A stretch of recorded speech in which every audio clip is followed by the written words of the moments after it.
Печатот од периодот на народно-ослободителната борба ги има своите корени и традиции во напредниот печат од периодот помеѓу двете светски војни. Во големиот борбен арсенал, Комунистичката партија на Југославија, печатот го користеше како едно од најубоитите оружја. Комунистичкиот печат ги организираше масите на разни акции, мобилизираше, повикуваше на борба. Окупацијата, партијата и народот ги стави пред нови задачи. Таа бараше преорганизирање на целокупната работа на нов начин. И не е чудо што на востанието на македонскиот народ му претходеа весниците, главно органи на партиските раководства во градовите.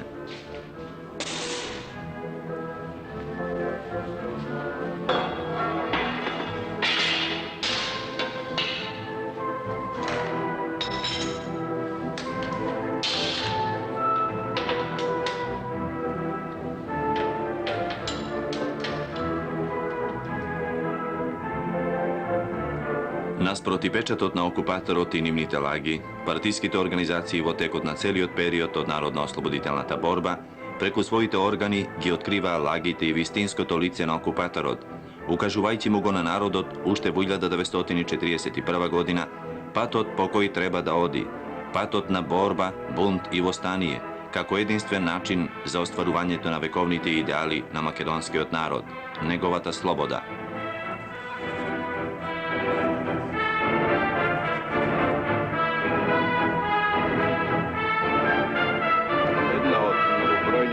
Илегални техники и печатници кои постојаа за време на народно-ослободителната војна во Македонија е партизанската печатница Гоце Делчев, која во ова време наполнува 25 години од незиното формирање.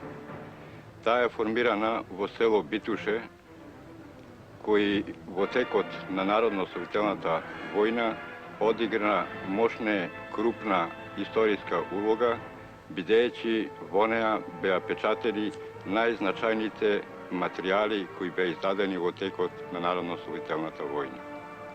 Иницијатор за формирање на партизанската печатница Гоце Делчев е првоборецот и организатор на востанието на тој крај Мино Миновски.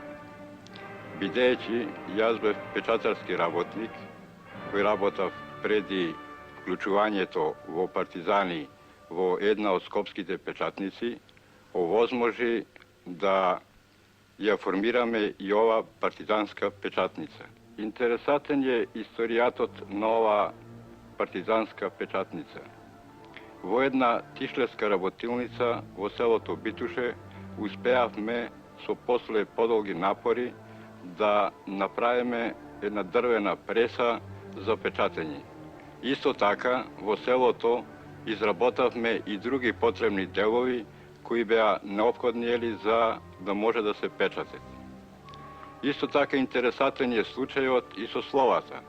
Уште во 1940 година јас учествував во работата на покраинската печатница на КПУ за Македонија и во тој период, бидејќи работа во печатницата, остана поголема количина на слова, за да се сочуваат тие слова, ги бев испратил во селото Битуше. При формирањето на ова партизанска печатница добро ни послужие овие слова. Со боја и печатарска хартија се снабдивме од Тетово. Кога беше се готово, печатницата ја сместивме во куќата на Трајче Стефановски и каде отпочнавме со печатење.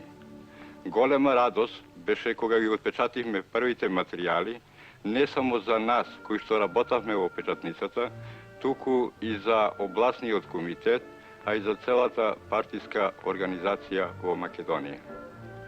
Печатницата во село Битуше остана до почетокот на мај во 1943 година.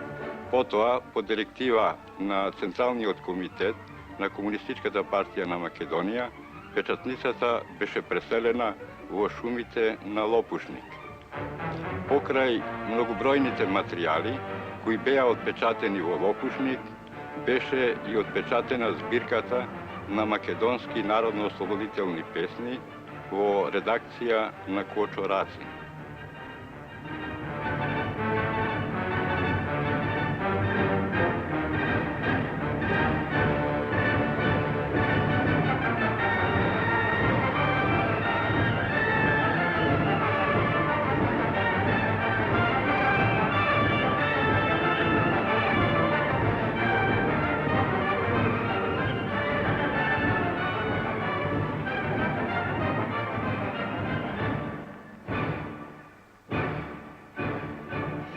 Колку ми е познато, Велешкиот партиски орган Народен билтен е еден од првите или прв орган што почна да излегува веднаш по окупацијата на Македонија.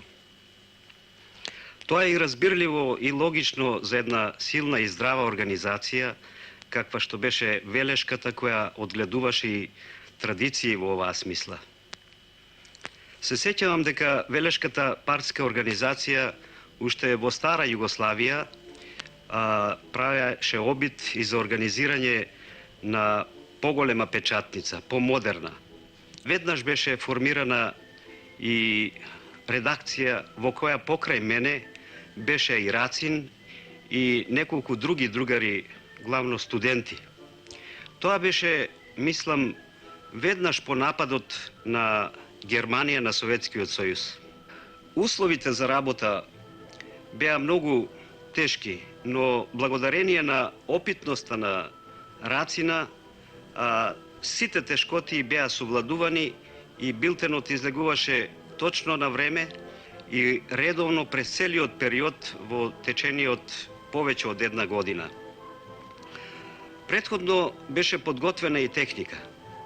Таа беше сместена најнапред во Рацина во куќата и се состоеше главно од радиоапарат, гештетнер, хартија, машина писаќа и друго што требеше. Од куќата на Рацина, техниката за печатење беше пренесена во станот на Чичко Јована Митрев, што се наоѓаше на долниот крај на градот. Според проектот, овде требаше да се изгради печатница од поголем капацитет, но во декември 1942 година таа беше откриена, а во неа фатени од полицијата Мирче и Страшо.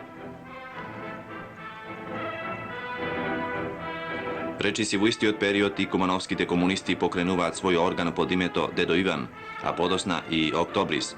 Техниката за нивното издавање беше сместена во куќата на Дане Цеков, а подосна и ке Вера Которка и Бранко Димовски.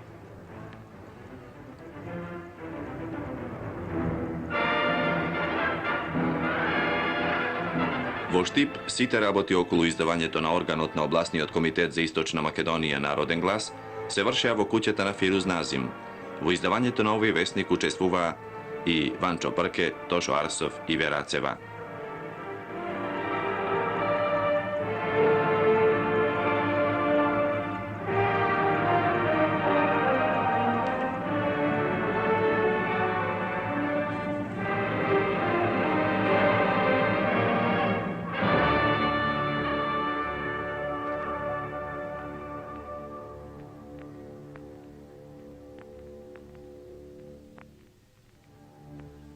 Ова е спомен плочата на куќата на Илија Беличенец во Прилеп, во која прилепската организација го издаваше својот орган Народен глас.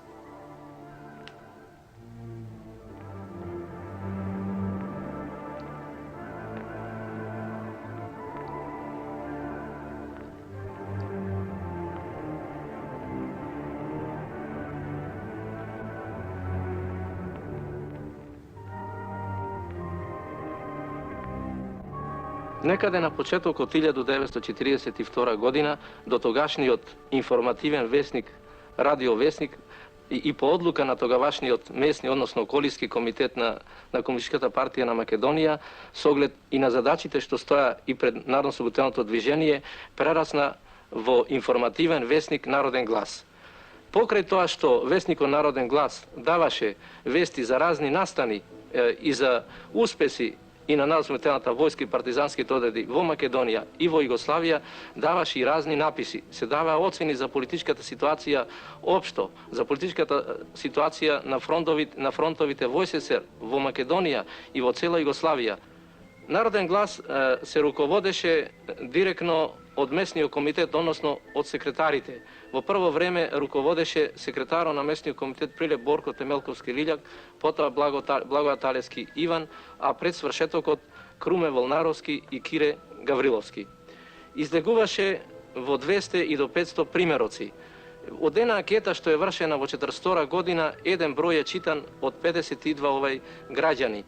веснико не се провали с оглед на одличната организација што постоеше.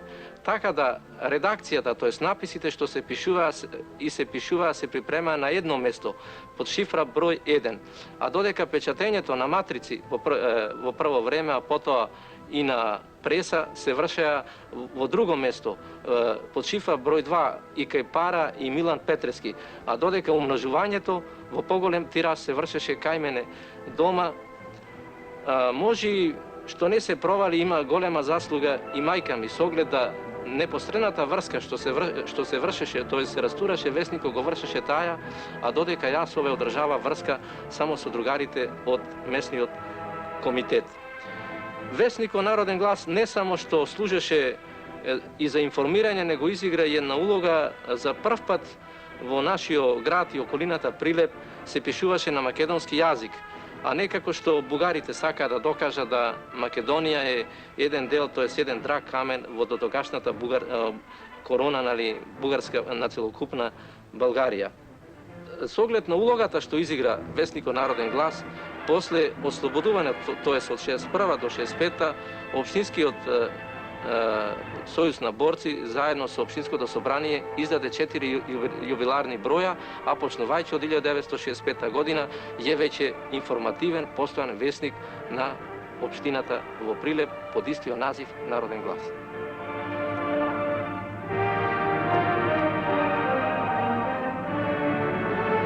Месниот комитет на Комунистичката партија во Битола, наоѓајќи се на чело на патриотското и антифашистичкото движење, постојано се грижеше преку пишаниот збор да се влијае за натамошно раздвижување на населението во борбата против окупаторот.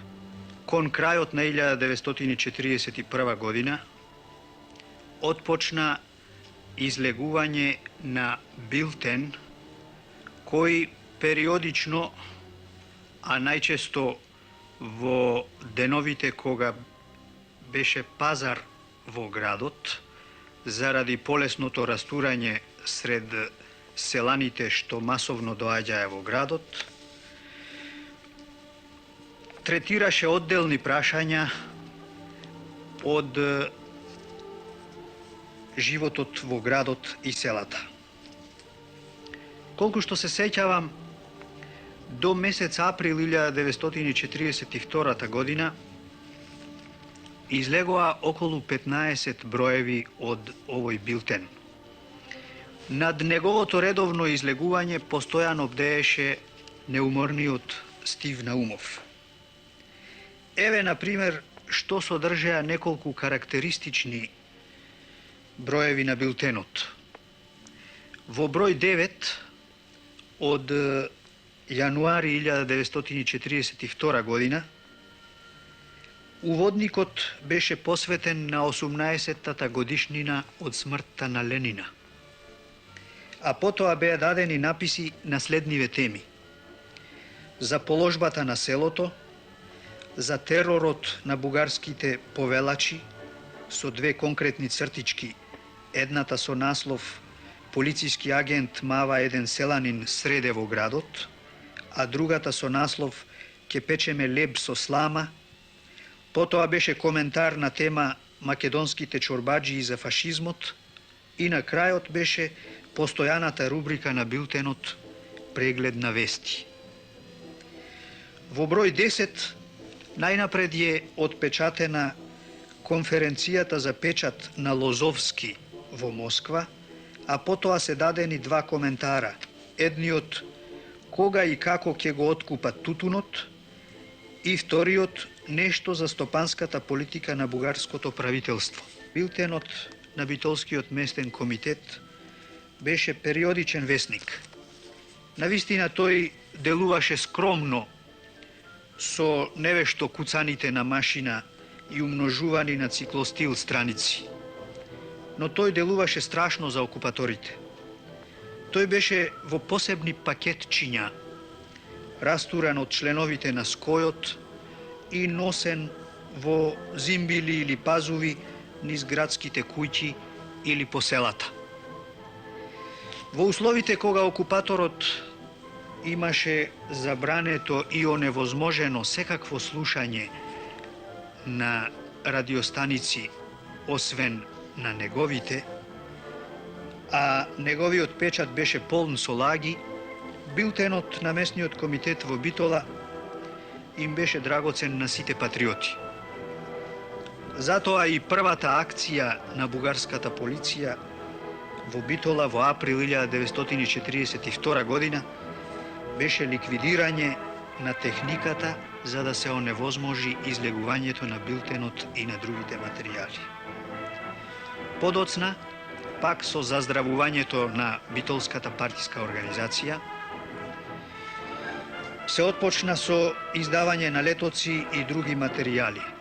Во текот на 1944 година во Битола постојано се издава билтен за состојбата на фронтовите. Конечно, издадени се и 2 броја од посебен лист на Битолската област под наслов Народен глас. Уводникот на првиот број под наслов Нашиот пат го напиша Благој Талевски Иван, тогашен секретар на областниот комитет на Комунистичката партија на Македонија, а коментар за улогата на Скојот и Народно-ослободителниот младински сојуз на Македонија во Битолската област дадов јас тогаш како секретар на областниот комитет на Скојот за Битолската област.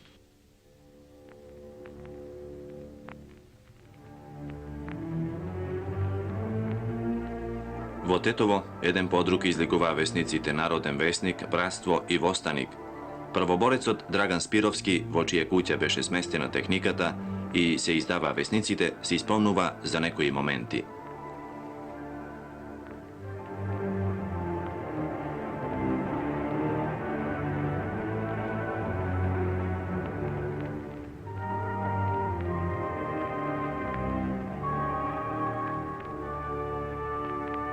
Во тоа време секако представуваше проблем и тешкоќи, било тоа со снабдевање на материјали, било тоа со сместување на шапилограф и на други потреби.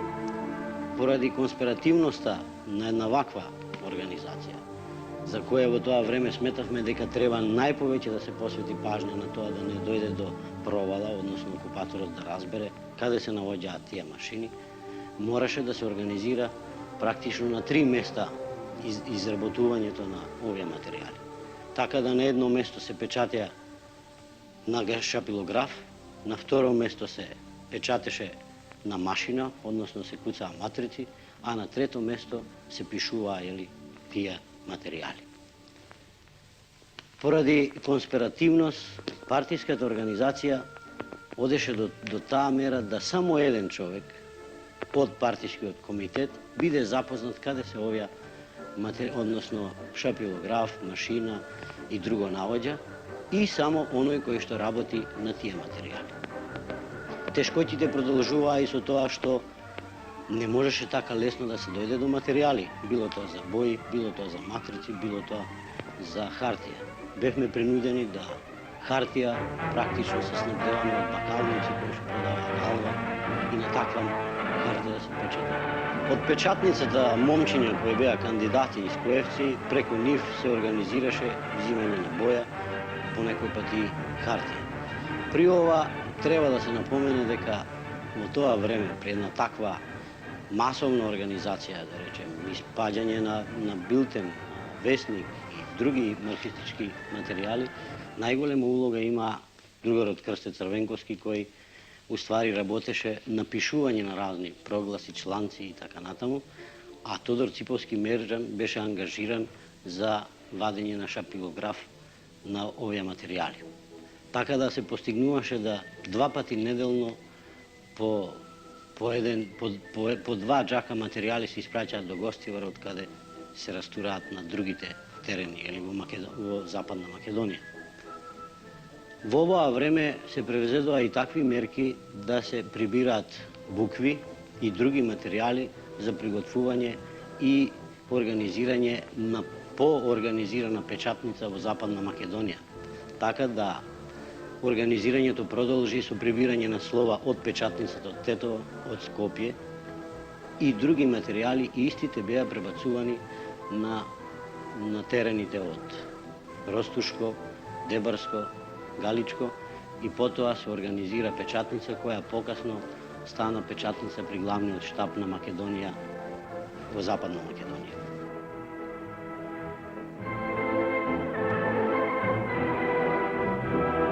Во септември месец 1944 година, по доаѓањето на другарот Лилјак во 7-та бригада, каде јас бев испратена во селото Горно Врановци, каде се наоѓаше антифашистичкиот фронт на жените, главниот одбор.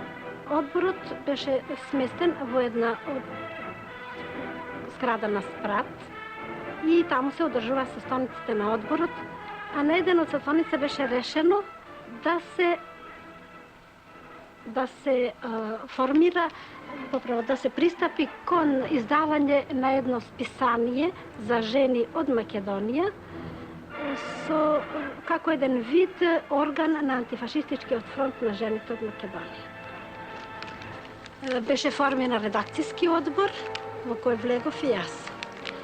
На состаноците кои ги водеше другарката Малинска, Залинка, како одговорен уредник, се дискутираше за карактерот на списанието, за темите и проблемите што требаше да се третираат во тоа списание и за техничката страна на списанието. Првиот број на Македонка беше разделен, требаше да го напишат членовите на тој редакцијски одбор, бидејќи во моментот немавме други дописници. Излегувањето на првиот број на Македонка не е случајно. Тоа списание е сврзано со низа акции и активности на жените и женската младина во минатото. Уште од бивша Југославија се сеќавам како студенти во Белград, во младинската секција на женскиот покрет, не собра Митра Митровиќ и бараше од нас да се спуштиме во своите краишта од каде сме дојдени на студии во Белград и да работиме на прибирањето на материјали за излегувањето на списанието Жена данас. За време на народно-ослободителната борба, печатот не можеше да биде ни легален, ни полулегален.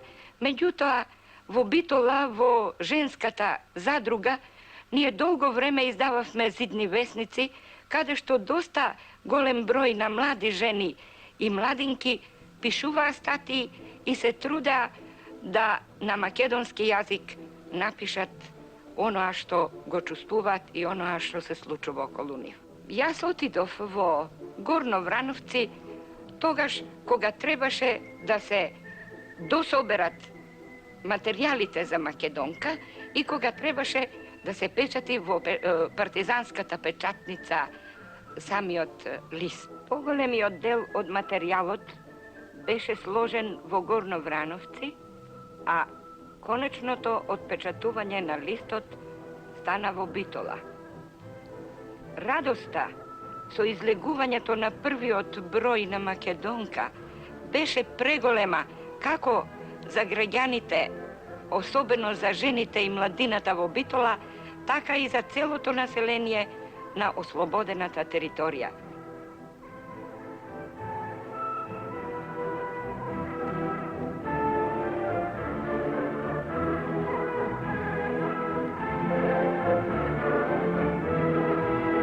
Оште преди војната, Покраинскиот комитет на Комунистичката партија на Македонија со помошта на Темпо беше организирана печатница, тоест набавена машина линотипка. Кога мислевме одма после окупацијата да се наполно искористи тој капацитет на таа машина, при пренесување од еден стан во друг, падна во полицијата трупот, тоест осовината, да наполно беше онеспособена, што моравме останалиот дел од машината да ја сокриеме за потребни времиња во едно теќе во местноста кај Стара Бања. Тоест некој дервишко теќе се викаше. Мораше да се приступи кон наоѓање на други технички средства за да се почне со печатење на пропаганден материјал. Илегалната печатница на Покраински комитет, се сеќавам, беше сместена во куќата на Гиго Михајловски, кој живееше во Турска чаршија. Кога почнав да добијам известни задаци за работата на техниката, бев во постојана врска со другарот Мирче Ацев, од кого добијав задачи за набавка на материјали, било случај да и заедно печатиме на прогласи, летци и слично. Немалав проблем се постави пред нас набавка на пропаганден материјал. У почетокот бевме ангажирани неколку другари.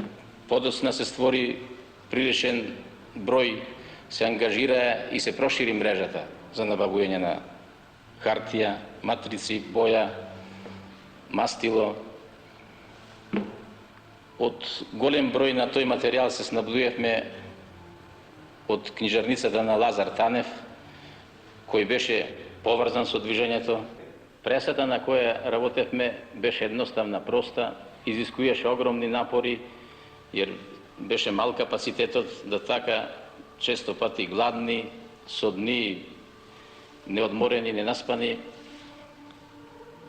со дрвената рачка која се притискаше на материјалот, често пати се разранјаваа раците, али задатокот кој престоеше пред нас и мисалта да летакот кој ќе го прочита секој работник или селјанец, интелектуалец, ќе донесе се повише приврженици кон движењето и да секој тој прочитан летак ќе допре до најзастоното катче на нашата територија.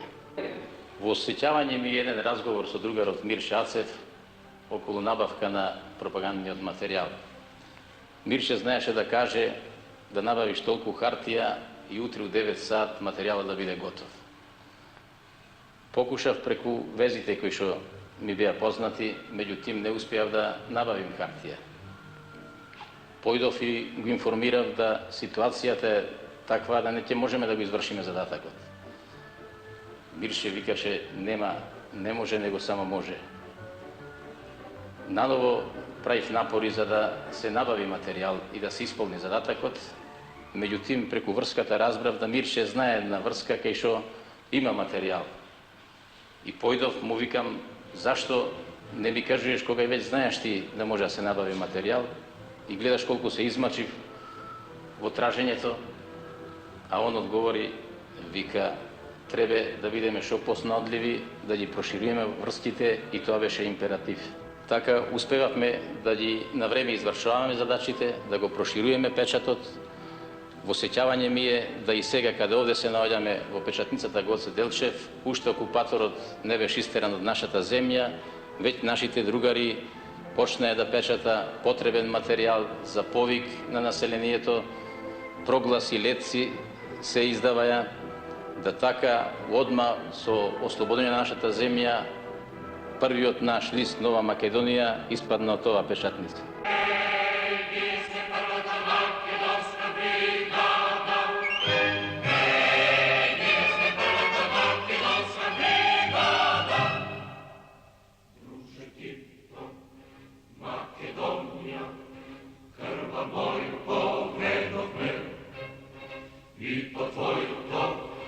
Slavno zname, žali će li zvanome, bratski